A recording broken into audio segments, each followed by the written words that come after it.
Hello, my beautiful humanoids, and YouTube land. Welcome back to my channel. Today we're going to be doing a less of a review, more of a bitch fest about a movie that I watched recently on my birthday. I used to love the movie Gossip, which came out in 2000, starring Kate Hudson, James Marsden, Norman Reedus, Lena Headey, and Joshua Jackson, starring Edward James Olmos. So I decided to go back and rewatch it for my birthday because that seemed like a really good idea. Don't go back and rewatch shit that you used to like. You'll just end up fucking hating it. It's bad. It's real bad. I remember as I was looking it up to see where I could rent it, because I don't actually own a copy of it. It's one of the few movies that I used to fucking adore that I don't own a copy of. And yeah, it's got like a 29% on Rotten Tomatoes. And I was like, but why? This is such a good movie. Like 13-year-old pretentious, I think I know better than everybody else. Me was just like, they just don't understand art. It just went over their heads. No, baby, it was a bad movie. Like, I remember watching it, and as the movie keeps going, and I get to the point where I kind of remember how it ended, I clearly did not remember the full ending. But even remembering just what I remember, going, oh, I see where everybody hates this. Ooh, I see where everybody hates this. Yeah, I can see where everybody hates this. And then the ending happened. Like, got to the close credits, and I was like, oh, fuck everybody. And I laughed so hard I cried because it was so fucking bad.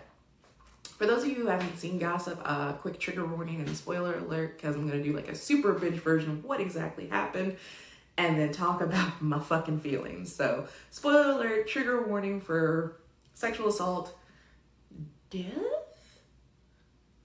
and really shitty fucking movie endings.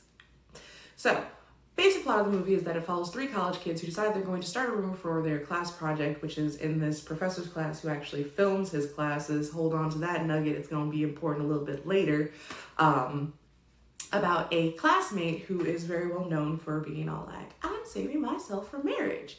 So they spread a rumor that at this particular party, she had sex with her boyfriend Beau, played by Joshua Jackson. Which, of course, is juicy. It's salacious. The shit goes crazy. There's talks about she had threesomes. There's talks about she got all types of kinky bondage gear. There's one character in particular who I'm just like, she's always at the heart of these fucking rumors, and how come no one ever noticed that? And that bitch just talked too fucking much, but it's neither here nor there. Cool.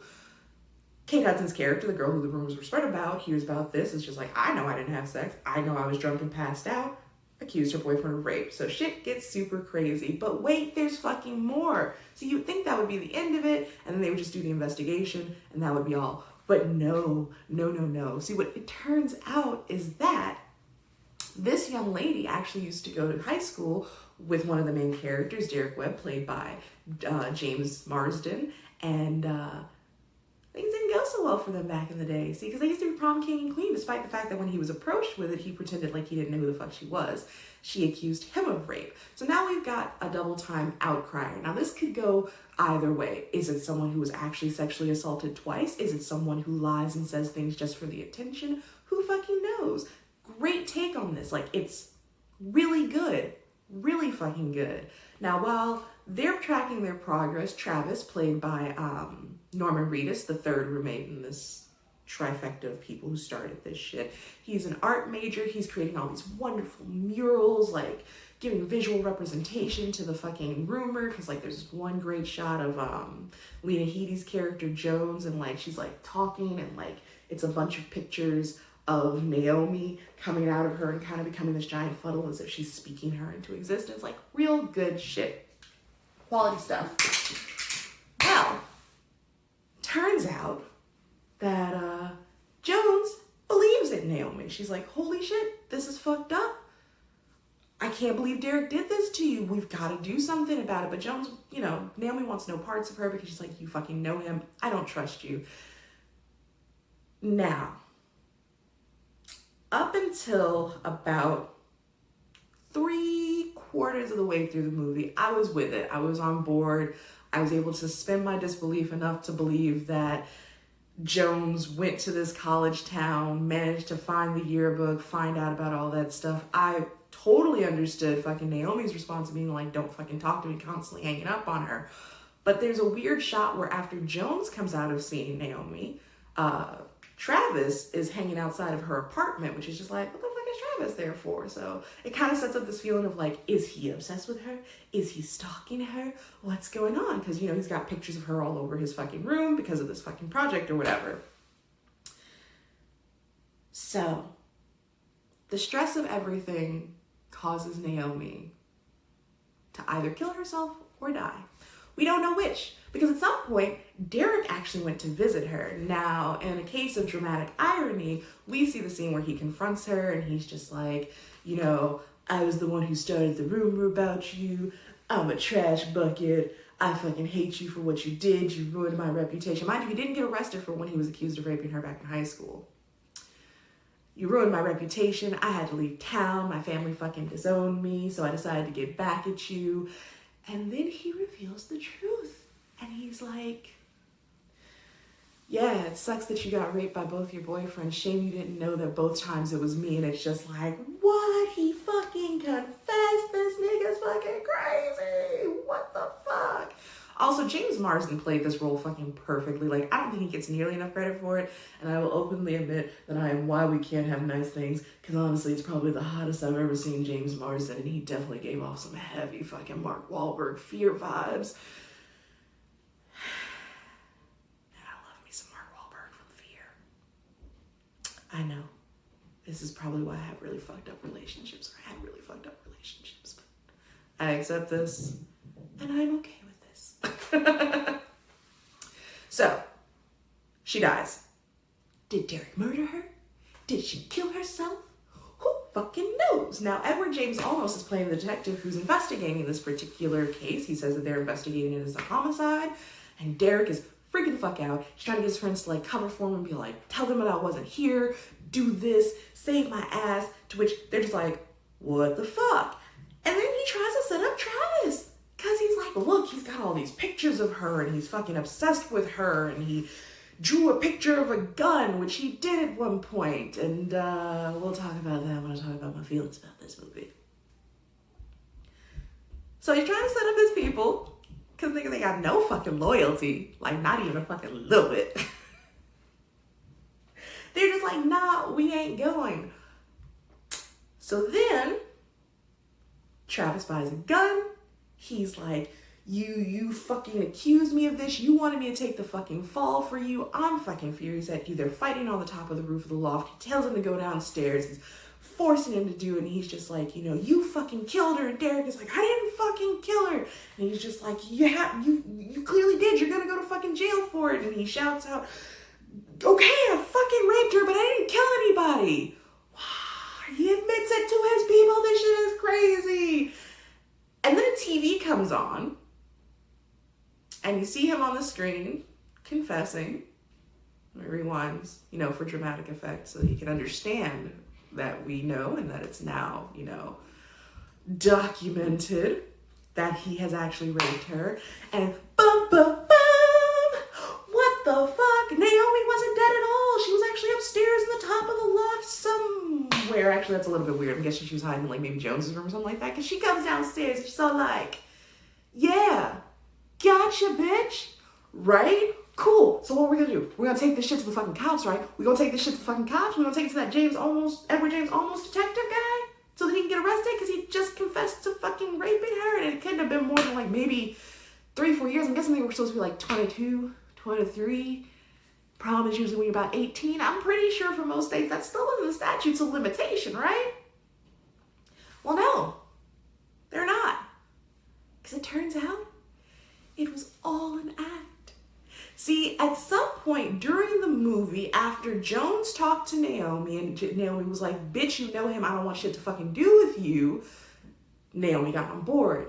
And they created a rumor that she had killed herself or that she had died. And they hired someone to play the detective, Edward James Olmos. You want to know what his real job was? You know what his real job was? He was her driver. We're going to talk about that too a little bit later. So the end of the movie ends with James Marsden freaking out and just like, you know, we're gonna let everybody know what you did. And he's all like, what are people gonna think of me? And they're just like, oh, it's no big deal. I mean, it's just words. It can't hurt you, right? Which was what he kept saying every time they kept going, we need to go forward that this is not the fucking truth because this guy is going to be fucking in jail for some shit he didn't do that we did for fucking college credit and shits and giggles. And that's how the movie ends. With Travis turning back to fucking Derek going, I mean, it's just words, right? How bad can it be? And then closing the door. Bitch, what? I'm sorry, what?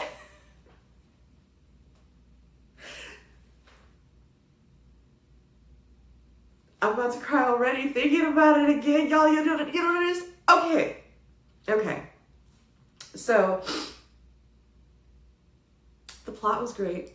The set design was wonderful. The ending was absolutely fucking terrible. You did all of this shit to catch this dude up, to get him to fucking confess, and then there's just no resolution. Like, he admits to fucking raping her, and it's just like, fiddly-dee, boys will be boys. Now everybody knows you're a rapist, and that's as far as that's gonna fucking go. Are you fucking kidding me? All that shit, all that tension, all that fucking foreshadowing for that? For that. I didn't even go see this shit in theaters and I want my fucking money back. And that was the thing that was the most disappointing about it, was because it had so much potential. It could have been absolutely amazing. This could have been a fucking turn of the century call to arms about how we can't let people get away with shit like this, about how we need to fucking believe victims, which is great because off the rip they believed her. Well, kind of. The cops were a little bit shady at first. They were just like, I don't know, you were drinking and that's your boyfriend and you say you don't remember, but ultimately they arrested dude. So something was fucking happening. Like, you could have done something so amazing with this movie and you fucking didn't. You fucking didn't. But why though? But fucking why though? And this is why it has a 29% on Rotten Tomatoes. This is why people fucking hate it. It shit the bed. It shit the bed at the very end, and it was so disappointing because it could have been so fucking good. Now, a couple of other beefs that I have with this movie is that, you know, it's 2000s, there's only a handful of brown people. It's 2020, there's still only a handful of brown people and shit, but whatever. So, there's one girl who is in their class and kind of seems to like James Marsden's character. I don't even know why the fuck she didn't really contribute anything to the plot. Like, it felt like she was there just so they could hit that quota. We got at least one black person per 5 million, white people we got in this set. The next time we see a black person that seems to be relevant to the fucking plot is when Travis buys a gun, because of course he only buys a gun from a fucking black person, because you couldn't have found a fucking white extra. You had all these fucking white people. It's in this fancy ass fucking college in New York, and the only person he could figure out how to, Travis doesn't even talk to fucking, I ain't seen him talk to a black person the whole fucking movie. Where did he get these people's information from? Where did he find out about this? And then the icing on the shit fucking cake. You have Edward James motherfucking Olmos. And playing a detective, that's great. But he wasn't a detective. He was her fucking driver? He was her fucking driver? Also, I'm supposed to believe that the driver is emotionally invested enough in this girl to learn how to fucking act and pretend to be a fucking detective.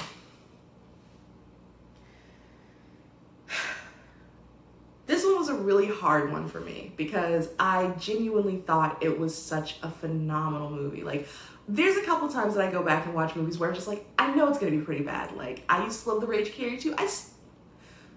I'm talking shit. I still like the movie. I hate the fucking ending. I still like the movie. It's just the ride was so good for the ending to be so fucking bad. And it's it's that the movie and the journey was so phenomenal that makes the ending more disappointing. Like, if it had been kind of a half-assed movie, I probably wouldn't have minded the ending nearly as much as I did, but the writing was amazing. There was actual, like, you got to know the characters and shit like that. Like, Derek was very charming and handsome, and, you know, he was just asshole enough for you to be like, you're a little bit off-putting, but mostly you're really, really fucking dope, and I can deal with that. Travis was a, oh God, beautiful, artsy dude who just, like, that's just my whole jam. Just my whole jam. Like, you know, and Jones was like this really powerful female character. Like, it had, and the cast was great. Like, you have this really star-studded cast, and then you did that. Why would you do that? What did we do to you? Why? I wanted my heart, my feelings. It's so bad. It's so bad.